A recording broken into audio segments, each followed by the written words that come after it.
What's good? Welcome in the Matt Bernier Show, DRF TV, live.drf.com, livestream.com, the Daily Racing Forums Twitter handle at DRF Inside Posts, as well as the Daily Racing Forums Facebook page. My name is Matt Bernier. You can follow me on Twitter at Bernier_Matt. It's the recap edition, not the preview, the recap edition of the Matt Bernier Show. Going back and taking a look at racing action from this past weekend, the weekend of July the 21st, opening weekend up at Saratoga, opening weekend out at Del Mar. We got all sorts of things covered left to right. We'll also give you a little bit of stakes montage, as well as the weekend's best performances from a buyer speed figure standpoint, and give you a little bit of a look ahead to see what is on tap this week on DRF TV. If you listen to this show podcast form, like most of you do, YouTube, SoundCloud, iTunes, video.drf.com, and Spotify. If you're over on YouTube, click that subscribe button, give us a thumbs up.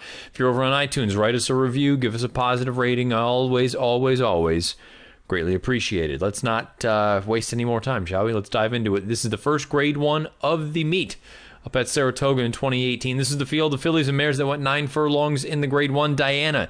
Chad has 3 of the 7 entrants in here. He had the post-time favorite Sister Charlie. He had the second choice in A Raving Beauty. And then he had a little bit of a longer price, but a grade one winner in her own right in New Money Honey. The question was, outside of those 3, could anyone beat the big sort of trio for Chad? And if so, who was it going to be?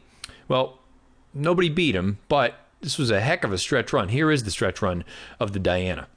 Get involved. Sister Charlie swings up on the far outside, and they're into the stretch, and it is Ultra Brad in front. Sister Charlie on the outside. Huxmore has given way, trying to get re-involved as A Raving Beauty, and then comes New Money Honey, but it's Ultra Brad in front, close to home from Sister Charlie. They're coming down to the line. Oh! Sister Charlie! Sister Charlie, as your even money favorite, gets the job done for Chad Brown and wins the grade one Diana over Ultra Brat, who ran probably too well to lose a race like this for Graham Motion at odds of 15-1, the second longest price on the board. And Chad's one of his other grade one winners anyway, A Raving Beauty, runs third at odds of 5-2. If you played that trifecta for 50 cents, it comes back $42 even. Let's take a look a little bit more at Sister Charlie and see what she's all about. 8 times in the exacta from 9 lifetime starts. 5 of them are victories, over $1.1 million in career earnings, owned by Peter Brandt, trained by Chad Brown, bred by, I'm going to give this one a shot, Écurie de Monceau. That's just taking a wild shot, in Ireland. Ridden to victory by John Velasquez, and you can see the pedigree at the bottom of the horse card. She is by My Boy Charlie out of a Galileo mare named Starlet's Sister. 102 buyer speed figure, 126 time form U.S. rating for Sister Charlie, winning the Diana. The interesting thing here is, from a buyer standpoint, the top 2, they both earned 102s, but from a time form standpoint, Ultra Brat actually earned a faster time form U.S. rating than Sister Charlie, because the time form U.S. ratings, the final ratings anyway, they encompass and incorporate pace situation. So the fact that Ultra Brat was closer to the pace than Sister Charlie was, that's why she earns a 127. Also worth noting, Hawksmore, the 4th place finisher, actually earned the co-highest time form U.S. rating with a 127. Sister Charlie is a very nice horse. There's really no denying that. I think it's a scenario where, unfortunately, Chad had even said it. It sounds like, and I say unfortunately, it just is what it is, just with a lack of options. They want to run her a few more times before the Breeders' Cup, and it sounds like they're going to wheel her back in the Beverly D out at Arlington Park here in 3 weeks. So that'll be interesting to see how she comes out of that. I think additional distance is her friend. You have to look at her as one of the main threats as far as the domestic horses are concerned come Breeders' Cup time down at Churchill Downs, the filly and mare turf, because distance is only going to be her friend. We know that she has a pretty serious late kick. She got her final 1/8 of a mile in 11:34. The only horse that was relatively close to that with the final kick was A Raving Beauty, who came home in 11:37, and we'll talk about her a little bit more momentarily. Sister Charlie, I don't really have any knocks, other than I hated how long it took her to change leads. I know some of you hate hearing me talk about lead changes, but you know what? It is what it is. If you don't like it, fast forward. It's a beautiful thing about a podcast. You don't have to listen to it all.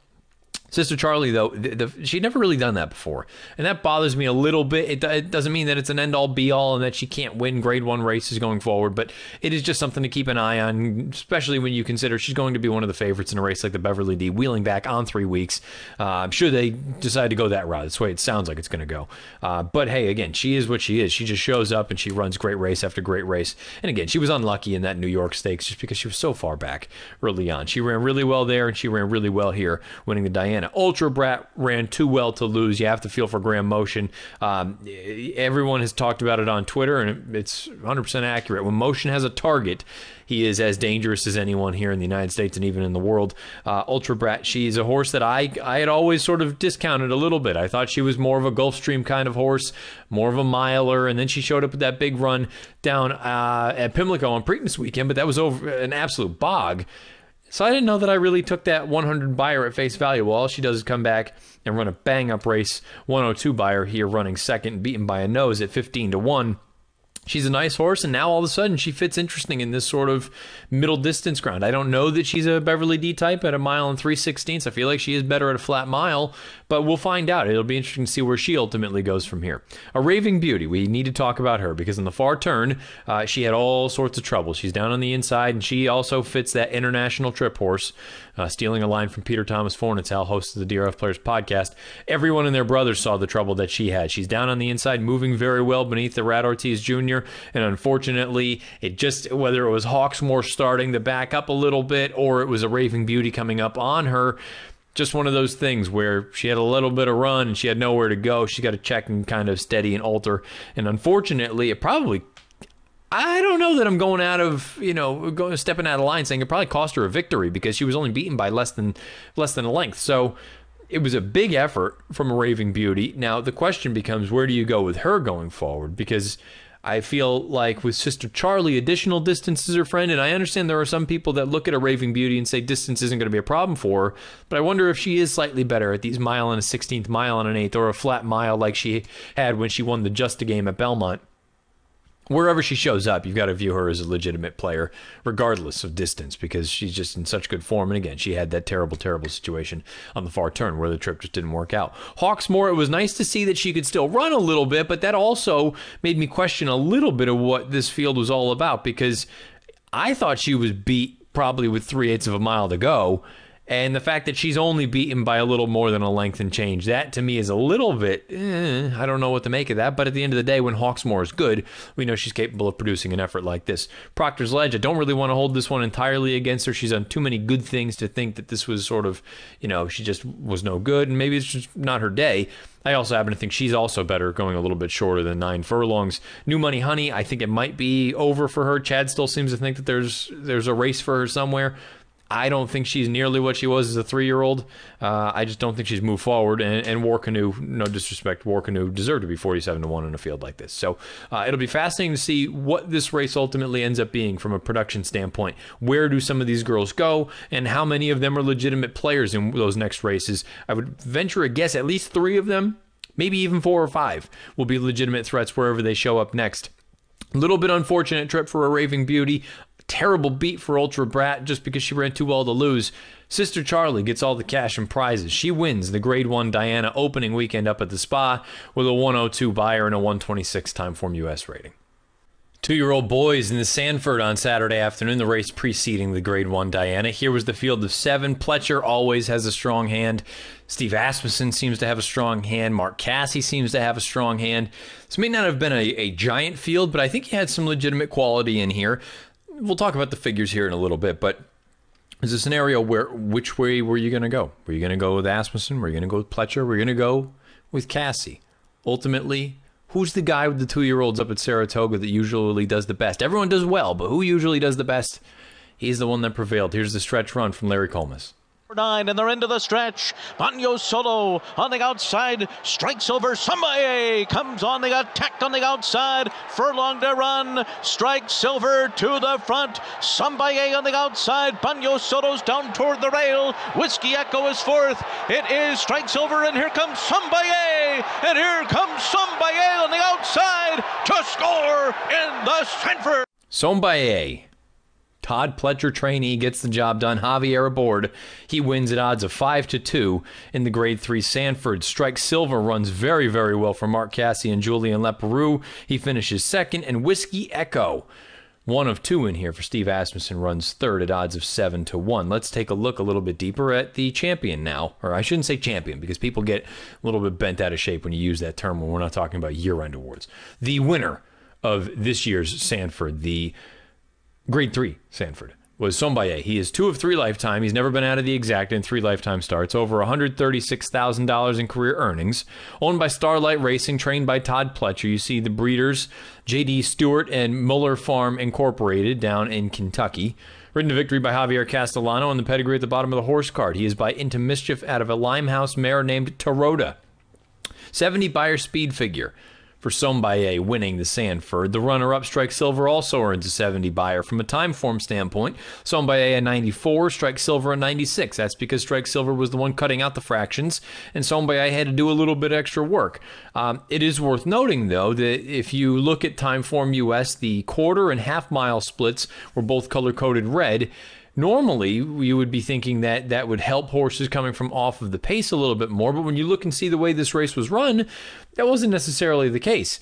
Perhaps because Timeform US also had the main track at Saratoga on Saturday as slightly speed favoring. So that's something that you need to factor in to a race like this when you go through and you analyze it and you look at the charts and you take your notes. When you look at the final 8s for these horses coming home, Sombaye comes home in 12:54, Strike Silver 12:75. You can understand a little bit because Sombaye is coming from slightly off of it as opposed to Strike Silver, who was cutting out the fractions. Whiskey Echo 12:63, and then you have a chasm back to a horse like Bono Solo because he was the other one that was up there forwardly placed. He came home in 13:31, so I think that upgrades Strike Silver a little bit more when you see how slowly Bono Solo ended up coming back home. I think Sombaye is a nice horse. I don't know if he's a superstar just yet. I think distance is going to be just fine for him. He's done a lot of good things in a short amount of time. Strike Silver, I'm very interested in him because I do think there's a scenario where you look at it and say he did the dirty work and he just got pipped at the end, and they were almost 4 lengths clear of the third place finisher. The third place finisher is the one that I am most interested in long term, or even if we're thinking of a race like the Hopeful. If that's where these horses all end up going back, obviously you've got the Saratoga Special that's going to be basically midway through the meeting. But assuming they all show up in a race like the Hopeful, Whiskey Echo to me is probably the most interesting coming out of this race. That's no disrespect or no knock against the top 2, but I kind of felt like the way that Whiskey Echo ran in here, he was very green in his debut down at Churchill Downs, and Belmont Park. And I thought in the grand scheme of things, he was out there basically on an uncontested lead, and he was setting soft fractions, but I like the way that he moved. The fact here that he broke as alertly as he did, he basically got outrun going down the backside, and I think that's why he ended up getting shuffled back as far as he did. And then next thing you know, he is really toward the back of the pack, almost in dead last down on the inside. The fact that he comes on with the run that he does, to me, this is as educational a race as you're going to find for a horse. And I think this is sort of why I really love going through the 2-year-old races this time of year, whether it's at Saratoga, whether it's at Del Mar, whether it's at Ellis Park, whether it's at Arlington Park, no matter where it is. Because you get to see horses that, you know what, okay, you may go out there the first time, everything looks really, really good, but you didn't have to deal with any adversity. Then you step up and you face better horses, and maybe you don't win, like Whiskey Echo here, but you at least show that you're learning. You're willing to go in tight spots and continue to run on. You got a little bit outrun down the backside, so now perhaps we know that, from a speed standpoint, maybe you are not naturally as gifted early on as some of these other horses, but the way that he finished, Gallop Out was I think he's learning. I think he's putting it together. I think he's going to get a lot out of a race like this, and wherever he shows up next, I think Whiskey Echo is a horse worth taking another look at. He earned a 63 Beyer and an 86 Timeform US rating. As far as the back 3 horses are concerned, Knicks Go, Lexitonian, Chase Greatness. Lexitonian, certainly the most disappointing of them all, and I don't really have much of an excuse for him. He was sort of mid-pack, and he just never really picked his feet up. The other 2, considering they were in last and second to last, if you believe that the main track was slightly speed-friendly, like Timeform US does, maybe they have a built-in excuse as is, even with those fast fractions early on. But, it is what it is. Todd, with the 2-year-old at Saratoga, as good as everyone else is, Todd is he just seems to be able to get the most out of his babies. And that's not meant to be a knock against any of the other trainers, but it just feels like Pletcher, 2-year-olds, Saratoga, they're all ready to rock and roll. Sombaye, he's done some good things already in a short career. He's a graded stakes winner now in start number 3. He wins the grade 3 Sanford up at the spot on Saturday afternoon. 70 Beyer speed figure, 94 Timeform US rating. You're going to want to keep an eye on the runner-up, Strike Silver for Mark Casse. Looks like there's some serious ability there. And I'm also interested in the third place finisher, Whiskey Echo for Steve Asmussen. Maybe he's one that you want to throw in your DRF Horse Watch. Let's go out to the West Coast. We'll check in down at Del Mar, the Del Mar Thoroughbred Club. One of the co-headliners, anyway, on Saturday afternoon was the San Diego. The San Diego is a local prep for the Pacific Classic that will be run at the end of August, 1.25 miles. We know what the situation is there. The problem with this race leading into it anyway, trying to handicap it, was it looked like there was a million different scenarios about who would run, who wouldn't run. A lot of horses were considering going other places, and ultimately that's kind of what happened. But really the big story was the morning of the race. We found out that Accelerate, the likely heavy favorite, odds on, was not going to run in this spot. And there was another horse in here owned by Ronus Racing and trained by John Sadler, Curlin' Rules, who was also not going to go, which left the horse that I had brought up. And if you watch the preview edition, you can go back and listen to it. But I had said the most interesting horse to me in this race, even if Accelerate ran. I thought Accelerate would be too much horse for him. But even if Accelerate ran, I said, I think you need to familiarize yourself with the name, the horse called Catalina Cruiser. And ultimately, here's the field. Only 5 of them went. But it was still a scenario. And look, the word was out a little bit that this horse, he could be something. But what you'd seen in those first 2 starts, he had won on the lead. He had won just off of it. He looks like an absolute truck out on the racetrack. He's huge. But he has a beautiful stride. The question was going to be, now you're going to face good horses? Now you're going to go 2 turns for the first time. What kind of running style are you going to have? And until you go and do those things, there's no guarantee. I thought he could be a serious racehorse. I think he's a pretty serious racehorse. Here's Trevor Denman with the stretch run of this year's San Diego Handicap. Cruiser's full of run and going on for home, still being handwritten out here, and it's Catalina Cruiser opening up 4, 5, 6. You can pick your own number now. It's only academic. Catalina Cruiser and Drayden Van Dyke. Catalina Cruiser will remain unbeaten and could not have been more impressive in the 6-5 on Catalina Cruiser. He gets the job done in his first time in a graded stakes race and first time going 2 turns for John Sadler. And then Baffert rounds out your trifecta. In second is Dr. Door, and in third is Dabster. Now, let's talk about Catalina Cruiser before we dive into dissecting the race as a whole. He's 3 for 3 lifetime. Over $183,000 in career earnings, owned by Hronis Racing LLC, trained by John Sadler, bred by W.S. Farish in Kentucky, ridden to victory by Drayden Van Dyke, and you see the pedigree at the bottom of the horse card. He's by Union Rags out of a mineshaft mare named Seagull. 107 buyer speed figure for Catalina Cruiser.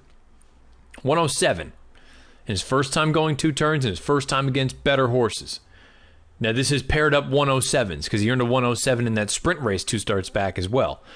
And you can say what you want about the field that he faced. No, he didn't face Accelerate. And some of the other quality horses scratched out of this spot.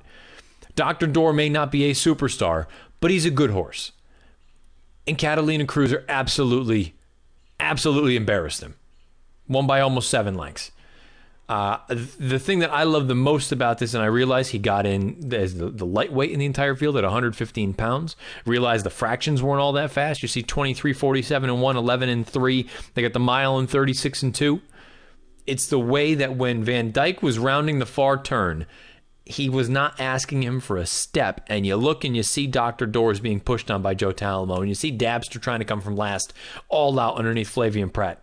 And then you see Drayden just kind of ask him a little bit, and he immediately extends. He finishes in 31:31. For perspective, you look at Dr. Door, he came home in 32:20, nearly a full second slower for that final stretch. Even a horse like Dabster, who was coming from last, who in theory was saving his best move for last, he came home in 31:74. 2/5 of a second slower. Catalina Cruiser becomes a great problem to have if you are trainer John Sadler and you are the Hronis brothers, as far as the owners are concerned, because you already had arguably the best older horse in training in Accelerate, and you chose, not because he wasn't ready, you just chose to bypass this race, because then Accelerate worked the next morning, and he worked like gangbusters. This is a pretty good problem to have. Now, it sounds like Accelerate will still go to the Pacific Classic at 10 furlongs. Catalina Cruiser, they could wait for the awesome again out at Santa Anita.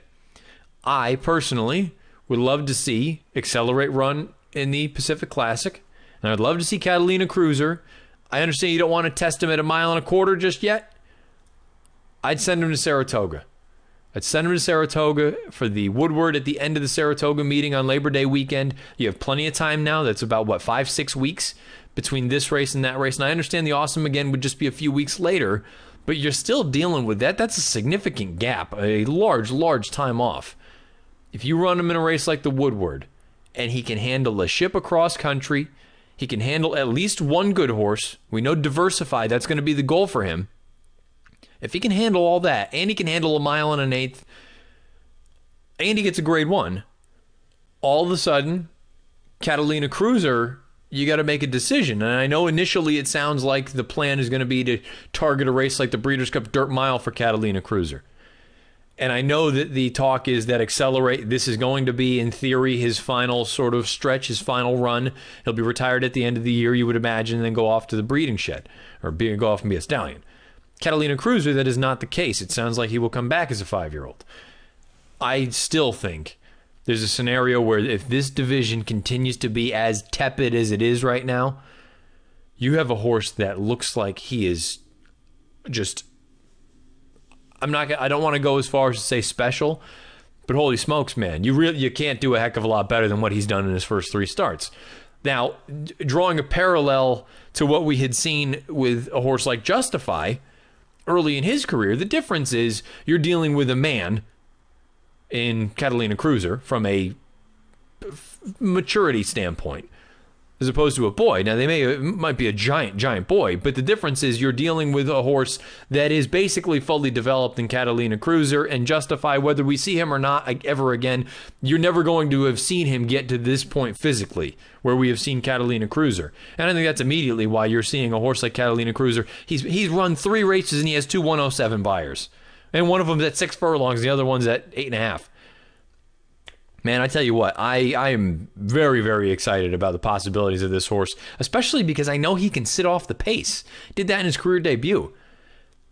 Look, I think the sky's the limit for this horse. I don't know. We'll find out. We'll see. And again, you've always got to hope that he just stays sound. Because, it is what it is. This horse has run 3 times. He's 4 years old. Clearly, this has not been the smoothest go of it to get him to this point. But it seems like he is good to go. He is built like a brick, you-know-what house. And I love everything about him. His gallop out was awesome. Look, I don't think distance is a problem for him. If they choose to go with this path that it sounds like they have laid out, and they run him in the Awesome Again, and then they run him in the Breeders' Cup Dirt Mile, that's fine. I just want to see him keep running. I would get ambitious because what I saw on Saturday was a horse that can win a race like the Breeders' Cup Classic. I would send him to Saratoga to run in the Woodward and see what you got. But I understand the connections want to do what they think is best by the horse, and it also, again, helps when you have arguably the best older horse in training and Accelerate in the barn ready to go. For the rest of the field, Dr. Door and Dabster, like I said, Dr. Door, he is not a superstar, but he's a nice horse. He's a fast horse. He has run fast races in the past, and he earned a 97 here. It's not like he ran slow. He may not be a monster, but to me, he is just sort of the barometer of when you get your doors blown off the way that you did. That to me just goes to signify and goes to show how impressive that effort was from the winner. Dabster's been a little bit disappointing to me. I still wonder if he's better going shorter than he is long. I understand the pedigree would look and suggest like he wants to go long and run all day. I think he might be better going a little bit shorter. And then the 4th and 5th place finishers, they were just overmatched in the spot like this. They're not quite that good. 235 and Harlan Punch. This race was all about first the scratch of Accelerate, and very quickly the narrative changed to Catalina Cruiser and what might we have going forward. Catalina Cruiser is visually awesome, winning the San Diego Handicap, a grade 2 event at a mile on 16th, first time, 2 turns, first time graded stakes. No problem. He earns a 107 buyer. It sounds like the Awesome Again is next, but boy, would I love to see him up at the Spa on Labor Day weekend. 3-year-old fillies going a mile on the turf at Del Mar Saturday. This was the field for the San Clemente. This was an absolute war on paper. You had 13 lined up. You could have gone 15 different ways in a 13-horse field. Your favorite ultimately was Miss Bad Behavior. She's a very, very likable horse. She's very talented. She went off at odds of 5-2. The only knock that I have there is 5-2 in a 13-horse field. Just didn't seem all that appetizing to me, but she was a legitimate win contender and a certain win threat. The question then became, what did you make of the turf course at Del Mar? We'll dive into that a little bit more going forward. But really, this was more a matter of where were you going to go and what kind of price were you going to get? And how was the race going to be run? Trevor Denman with a stretch run in the San Clemente. Miss Sienna is in with a shot as well. They come past the 8th pole, and War Heroine now desperate to hold on to the leaders, doing so gamely. Miss Bad Behavior, the danger. These two run for the wire together. War Heroine's all hard. She will not let Miss Bad Behavior. Here's Ollie's Candy flying late, but War Heroine has won it. War Heroine, a very... War Heroine gets the job done in gate-to-wire fashion beneath Tyler Bays at odds of 5-1. She wins the 49th running of the San Clemente. The runner-up is Ollie's Candy at odds of 5-1 beneath Corey Nakatani. And the beaten favorite at odds of 5-2 is Ms. Bad Behavior. She runs third, a very game third in this year's San Clemente. Let's talk about War Heroine a little bit more. She's 4 of 6 lifetime, over $240,000 in career earnings, owned by Gary Barber, trained by Peter Miller, bred by Waymore LLC in Kentucky, ridden to victory by Tyler Bays. You see the pedigree at the bottom of the horse card. She is by Lonro out of a War Chant mare named War Tigress. 89 Beyer speed figure for War Heroine in this gate-to-wire score. It's a scenario where she finished in 24-23. Ollie's Candy, the runner-up, also earns an 89 Beyer. She comes home in 23-54. And the third-place finisher, Ms. Bad Behavior, an 88 Beyer, comes home in 24-15. The difficult thing, initially, I was looking at Saturday very much like I looked at the first few days of the Del Mar meeting, saying, you know what, this turf course, you better be forwardly placed, otherwise it's going to be an absolute bear for you to try to come from the back of the pack if you're going to win a race like this or any of these turf races. Then, before I started recording some of these things, I went back through and looked at the entire day and watched all the tape, and I said, you know what, it certainly helped to be forward, but I don't know that it was quite as detrimental as I thought it was initially to be coming from off the pace. I still think you benefited greatly by being forwardly placed, but I don't know that it was quite as severe as I had really thought it was. And I'm going to be anxious to see. I've got to go back and do tape work for Sunday and a little bit more for Friday, but I just kind of, those first few days, it felt like you absolutely needed to be forwardly placed. Now, on Saturday, I looked at a couple more races. I said, maybe it's not quite as bad as I thought it was. But at the end of the day, when you look at a horse like this, War Heroine, stretching out in distance, Peter Miller had said she never really gave us the indication she wanted to go this far. And when she goes 22-4, 46-4, 10-3 for 3 quarters, and she's still able to hang on at the end, and the horse that was sitting just off of her throughout runs third, beaten by less than a half length, there's a part of me that wonders, it's still, you had to be forward. It would have helped your cause considerably, which is why I am as taken by Ollie's Candy as I am. I was a huge fan of hers going into this race. I've been a huge fan of hers from day one for Billy Morey. I think she is just an unbelievably talented horse. She's graded stakes placed on turf. She's a graded stakes winner on dirt, and she's won on synthetic going shorter. To me, she's the horse that I want out of this race. No disrespect to War Heroine, no disrespect to Ms. Bad Behavior. But the big thing I'm looking at is this race was at a mile. She was wider than wide throughout. If you believe that she was against the grain of the turf course at Del Mar over this weekend, it just makes this effort look that much more impressive. And I look at the way that she galloped out as opposed to some of the other girls in here.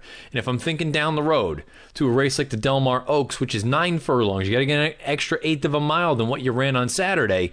Ollie's Candy, to me, 100% has the opportunity and the ability to see that out. Whereas a horse like War Heroine, if I was concerned about you getting a mile, I don't really feel a heck of a lot better about you going out to 9 furlongs. And Ms. Bad Behavior, I just feel like she is that crack miler. So, to me, of the horses exiting this race, it's no question in my mind. It's not a knock against the other fillies, but it's more just how much I like Ollie's Candy. I think Ollie's Candy is a legitimate threat as far as a 3-year-old filly is concerned in any race that she shows up in, dirt, turf, or synth.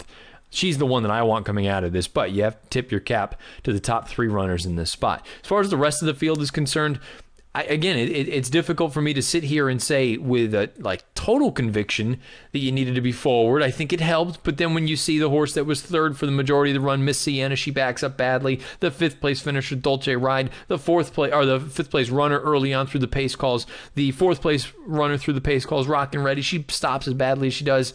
Then you get a couple of horses that make up some ground from the back of the pack, but I do think there's no coincidence that Animosity, West Palm Beach, and Ms. Painter, they all finished really well. But they were 13th, 11th, and 10th at the half-mile call, and they finished 6th, 7th, and 8th.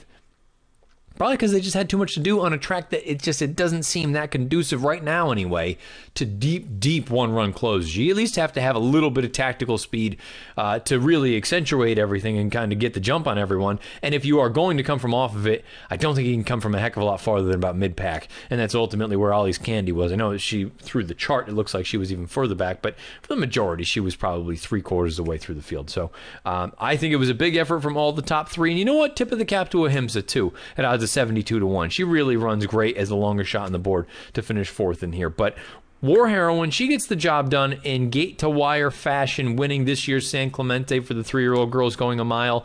I like her. I think she has a ton of ability. The horse that I want coming out of this race is the horse that I wanted going into it. That's Ollie's Candy for Billy Moria. I think she's got a big chance when they come back at 1 1/8 in the Del Mar Oaks.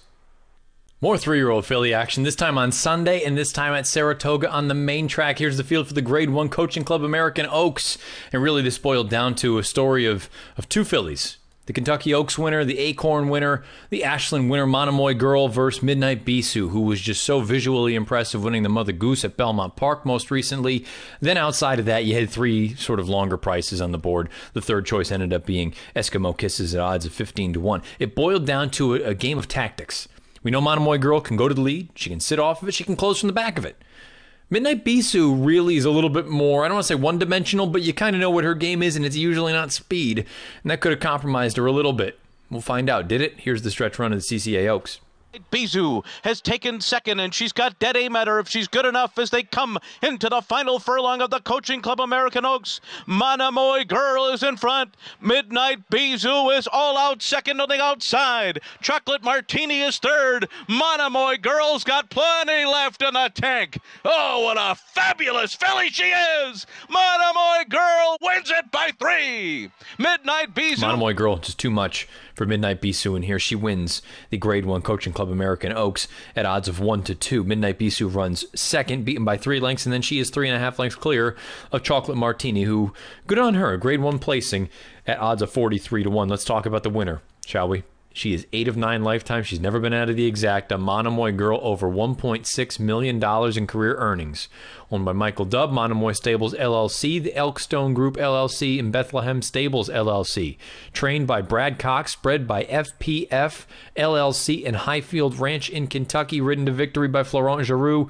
And you can see the pedigree at the bottom of the horse card. She's by Tapazar out of a Henny Hughes mare named Drumette.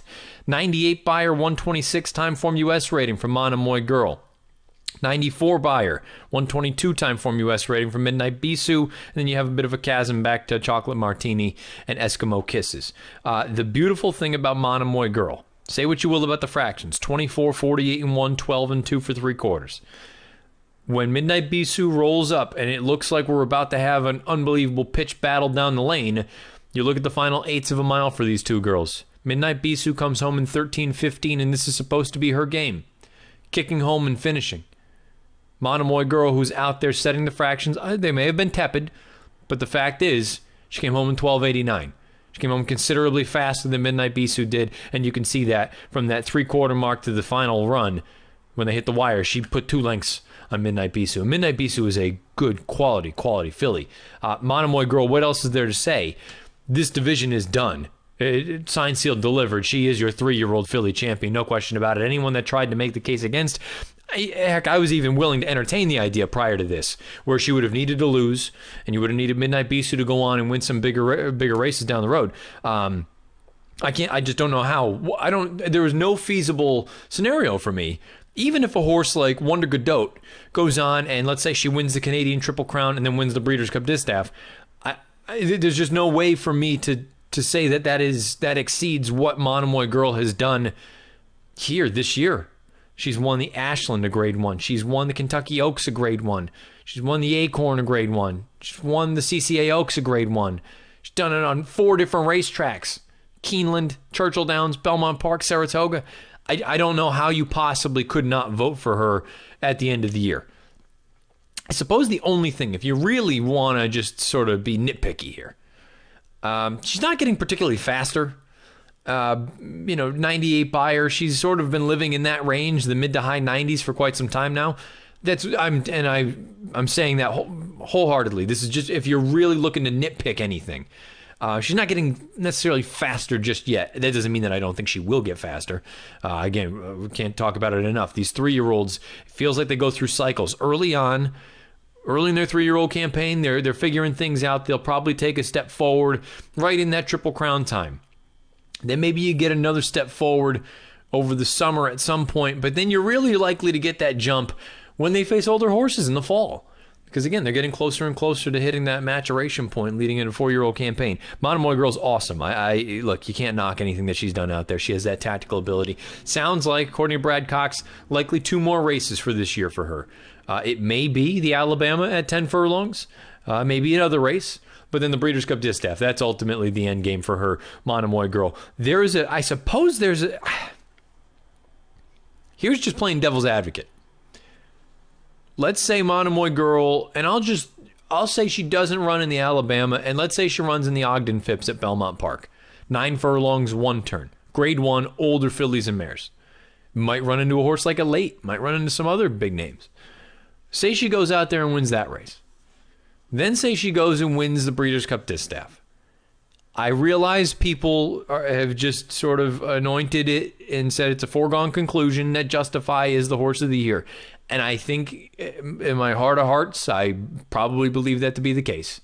And I'll probably vote for him, even though I've made it clear the accomplishment is incredible. But I don't know that to me just immediately means that you were the best horse all year. And that's another piece. And this is probably a good time to bring this up as well.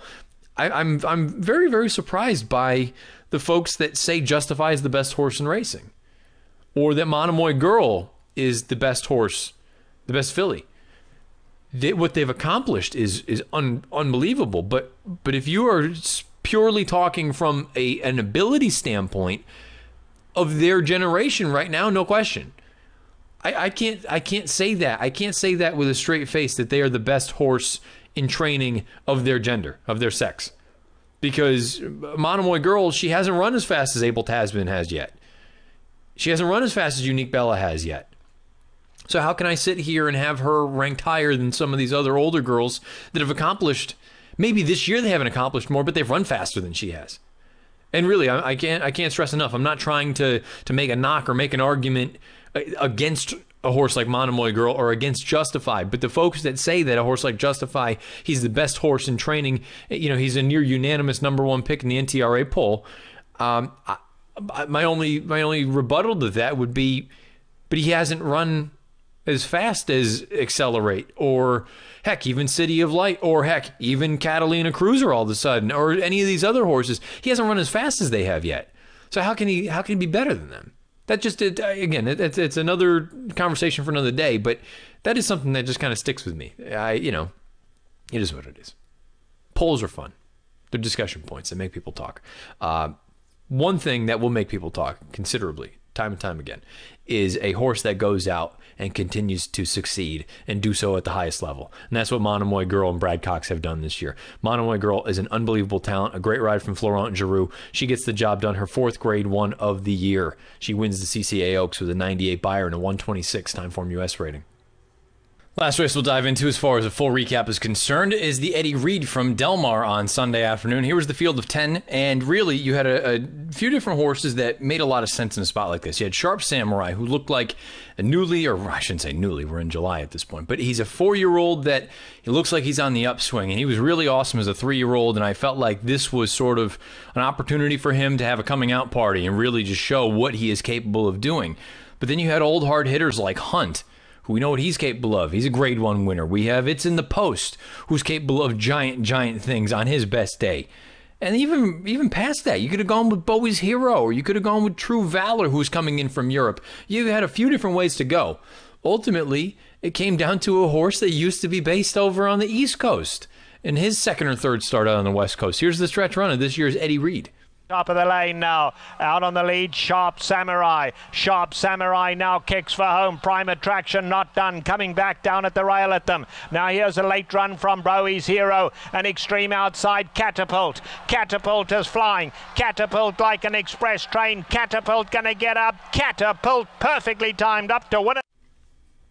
Catapult gets the job done for John Sadler at odds of 21-1. Drayden Van Dyke aboard. They beat out Sharp Samurai, who runs second, at odds of 3-1 as your post-time favorite. And Prime Attraction for Kent DeSormo runs third at odds of 9-1. That trifecta, pretty sweet one. It came back for 50 cents, $729 and some change. Let's talk about the winner, Catapult. Former Chad Brown trainee. He is 5 of 14 lifetime, 9 times in the money, over $500,000 in career earnings, owned by Woodford Racing, LLC. Trained by John Sadler, bred by Breffney Farm in Kentucky, ridden to victory by Drayden Van Dyke, and you see the pedigree at the bottom of the horse card. He is by Kitten's Joy out of a Stormcat mare named Gotabella. 100 buyer for Catapult, 100 buyer for Sharp Samurai, 100 buyer for Prime Attraction. They all get giant figs. But when you look and see how fast they came home, that was really the difference maker, because those other two, the second and third place finishers, they were 1-2 throughout the run. Sharp Samurai and Prime Attraction. Catapult came from mid-pack, and again, he sort of plays into that feeling of, okay, well, maybe the turf isn't quite as speed-friendly as I thought it was initially at face value. He came home in 11:18. Those other two came home in 11:85 each, and that really is the difference maker right there. About 3/5 of a second separates them. Catapult is always going to be a dummy. I'm just going to call a spade. He's always going to be a little bit of a dope out there. You see when he tipped out into the clear, he's on his left lead, flailing around. He's always had unbelievable talent. He's had a serious late turn of foot. The question has always been his mind. Is his mind going to actually cooperate? John Sadler seems to be getting the best out of him so far. He had a little bit of a troubled trip in his most recent start, and then he comes back here at a big price and pays $44 on top, and a very impressive late finish from him. Thought Sharp Samurai ran just fine. Prime Attraction is a fascinating horse. Prime Attraction is the kind of horse that one day he can run off the charts, and the next day he can be a complete bum. And the tough thing with a horse like him is you have no idea when it's going to come. He can run on turf. He can run on dirt. He's also a little bit dopey as far as lead changes are concerned. He was pretty good on Sunday afternoon. But he's a fascinating horse to me. I would imagine, just a guess, I'd imagine he ends up in the Pacific Classic as opposed to a race like the Del Mar Handicap. But time will tell. Prime Attraction, he's a wild card. He can show up with a big effort from time to time, and other times he can come up with a complete dud. Bowie's Hero, a little bit of steadying down the lane. Think that was a little bit more acting than anything from Corey Nakatani. I don't know how tight it really was, and it certainly didn't affect where he was going to finish in there. He was going to finish fourth no matter what. The interesting thing, okay, you've got those top four. After that is when you've got a bunch of head scratchers. Let's start off with Hunt, who finishes last. It has a 3-1. The D'Amato Barn's off to a little bit of a slow start at Del Mar, but not this slow. Not slow where you're running last. Hunt's a grade 1 winner, and you have to wonder what the heck happened. You can say the same thing for It's in the Post. It's in the Post. The beautiful thing about him was whether he would win or not, you knew what you were going to get. You were going to get an honest effort, usually going to be forwardly placed. I don't know what the heck happened here. He was just terrible. He never picked his feet up. The RF Clocker report may have tipped that off, though. They said he just had he lacked a little bit of that fire in the morning in his most recent work. Fashion Business, I want to give him the benefit of the doubt because he was so far back. And again, perhaps, a deep closer, I think you're just going to have a really difficult time right now over that Del Mar surface. True Valor, there were questions about how good he actually was coming over here from Europe. I'm not going to really just hold anything with him. But Next Shares, he was another deep closer in a spot like this. And he came with a little bit of a finish, but it's certainly not what we're sort of accustomed to seeing from him. He usually comes with a serious late bid, and he couldn't do that over this Del Mar turf course. So I think it helps to be a little bit more forwardly placed. You don't have to be on the lead, but I think it helps to be a little bit forward. And the deep closers, you are way up against it. I don't care how good you are. You need to have a little bit of ability to get into the run a little earlier, and that's exactly what Catapult and Drayden Van Dyke did on Sunday afternoon. This was an impressive late finish. He's always going to be goofy. It's just Catapult. He's always going to be goofy, but he has some talent. That's undeniable. He's had talent since day one. He gets the job done in a 3-way photo finish in this year's Eddie Reed. He wins over Sharp Samurai, over Prime Attraction. They all earn 100 buyer speed figures.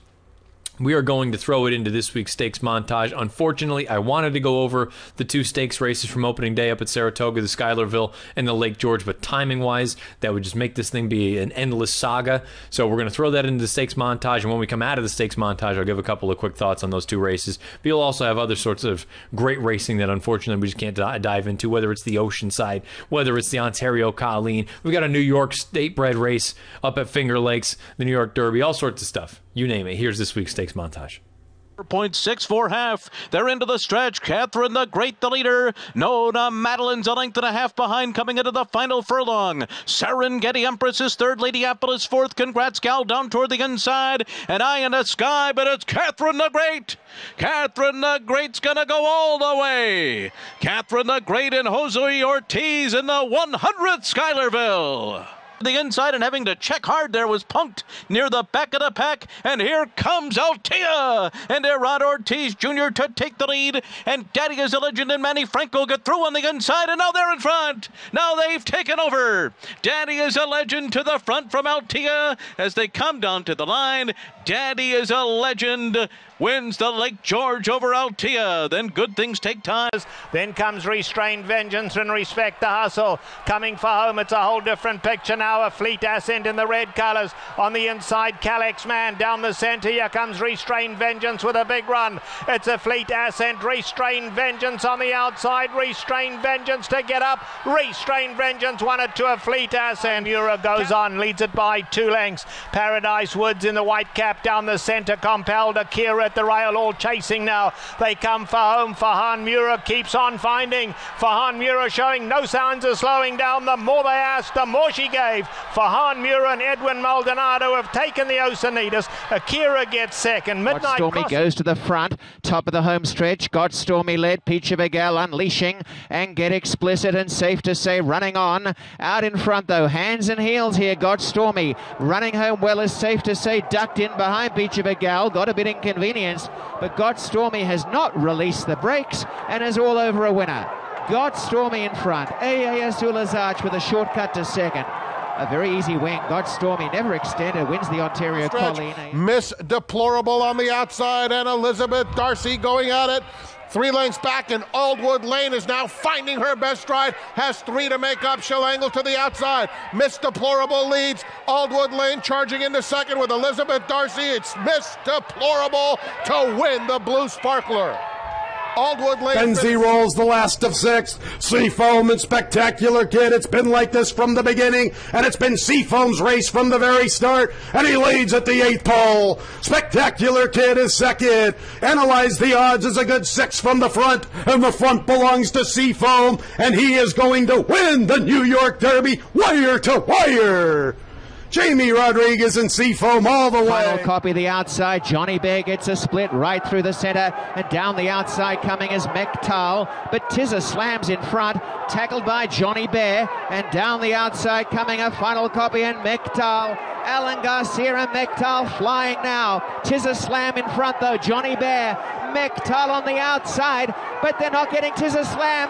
Tizza slam on the inside. Tizza slam has won the Nijinsky Gate to wire. Mektal second. Johnny Jewel Bear. Fog desperate to hold on to the lead now. On the outside, Siston. Siston now coming to look for the lead. Bombard grandstand side along the inside. Double touch. Double touch now gaining the lead with 100 to go. Double touch in front. Bombard coming with a late run. Late run on the outside. Perfectly majestic. They hit the wire really close. There you have it, this week's stakes montage. I mentioned before I threw it to it. We'll talk real briefly about those 2 stakes races from Saratoga on opening day, opening Friday. The Schuylerville for the 2-year-old fillies. I think Catherine the Great is awesome. Timeform US had the quarter and the half, both color-coded red, meaning they were fast fractions. She earned an 84 buyer and a 110 Timeform US rating, and she finished just as fast as any of the other horses. I think the one that you want to take out of there, outside of Catherine the Great, Nona Madeline, she ran just fine. I thought Congrats Gal ran really well, especially considering it seemed like she was outpaced on the turn, and then she kicked it in again a little bit late.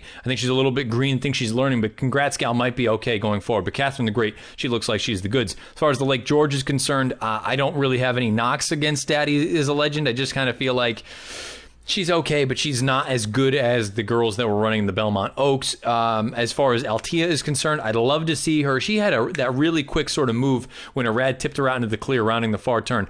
I wonder, that burst was so quick. And look, she ran a winning race, but I wonder if she's going to be better going shorter. I wonder if she's going to be that kind of one-turn horse at Belmont Park that really just appreciates that shorter configuration as opposed to going 2 turns. Who knows? But that's just my opinion. We'll find out if we find that out going forward. But Daddy is a Legend, 95 buyer, 114 Timeform US rating. Let's dive into the weekend's best performances as far as buyer speed figures are concerned. And I think I brought it up last week on the recap edition. Since we're back Saratoga and Del Mar, the 2-year-olds make their return to the list. Here we go. We're going to take them right in order. The 2-year-old males on dirt. The Grade de Hare, an 80 buyer in a stakes race at Prairie Meadows. 2-year-old fillies, Mother, 87, debuting for Bob Baffert on Sunday afternoon out at Del Mar. 2-year-old males on turf, Henley's Joy and See Now. 62 buyers, a maiden special weight at Ellis Park and a maiden special weight out at Saratoga. 2-year-old fillies on turf, Chocolate Kisses. She earned a 70 buyer and a maiden special up at the Spa. 3-year-old males on dirt. Cosmic Hallelujah, a 90 in a maiden special weight race at Fort Erie. 3-year-old fillies on dirt. Monomoy Girl, the leader in the clubhouse. We spoke about her in the recap. She earned a 95 in the Coaching Club American Oaks. 3-year-old males on turf. Christian City, an 85 in a non-winners of 2 Life at Ellis Park. And the 3-year-old fillies on turf. Daddy is a Legend. You just saw her in the Stakes Montage, a 95 buyer speed figure in the Lake George at Saratoga. Older males on dirt. Catalina Cruiser, 107 buyer at Del Mar, winning the San Diego. Older fillies on turf. Hayfield and Dancing All Night, they both earned 83 buyers in a non-winners of 1 other than at Saratoga. Older males on turf. Boy, you want to talk about an absolute scramble here. Call Provision, Hello Don Julio. They both earned 100s in an optional claimer at Saratoga. Then you had the Eddie Reed, which we spoke of. Catapult, Sharp Samurai, Prime Attraction. They also earned 100 buyers out at Del Mar. So you got 5 older males on the turf that earned 100s over this past weekend. And older females on turf, you had 2 of them. 102 buyers for Sister Charlie and Ultra Brat, running 1-2 in the Grade 1 Diana up at the Spa. The first Grade 1 of the year at Saratoga. There it is. The weekend's best as far as buyer speed figures are concerned here on the Matt Bernier Show. Let's take a look at the DRF TV schedule of events for this upcoming week. You can find all of this stuff over on video.drf.com as well as the Daily Racing Forms YouTube channel. We'll have all sorts of DRF bets races of the day. You'll have formulator angles. You'll have Woodbine plays of the day. You'll have stakes previews. You'll have the DRF Players podcast. You'll have the DRF Breeding Report. You'll have Spa Babies. You'll have, you name it. You'll have the preview edition of the Matt Bernier Show. You'll have Out of the Gate. You'll have the Weekend Warrior, Watchmaker Watch. You name it. We got a million different things to offer you. Head on over to video.drf.com or the Daily Racing Forms YouTube channel. That's going to button this recap edition up. If you've been listening live.drf.com, livestream.com, the Daily Racing Forms Twitter handle, at DRF Inside Post, or the Daily Racing Forms Facebook page. Thank you for doing so. If you've been listening podcast form like most of you do. YouTube, SoundCloud, iTunes, video.drf.com, and Spotify. If you listen on YouTube, click that subscribe button. Give us a thumbs up. You get all the latest from DRF TV. If you're over on iTunes, write us a little bit of a review. Give us a positive rating. Always greatly, greatly appreciated. Questions, comments, concerns, fire away underneath the video player on YouTube. I usually check that every once in a while. Also on Twitter, you can follow me. Questions, comments, concerns, at Bernier_Matt. Whew. Saratoga and Del Mar. Things are crazy. It's that time of year, baby. It's the best time of the year as far as racing is concerned. A couple days, we'll be back with the preview edition of the Matt Bernier Show. I'm sure we'll be looking at Saratoga and Del Mar this upcoming weekend, whatever the races may be. I haven't even looked that far ahead. I got to get through one day at a time. Best of luck the rest of the week, however you're playing, whatever you're playing, wherever you're playing. This has been the recap edition of the Matt Bernier Show. I'll be back with the preview edition on Friday afternoon.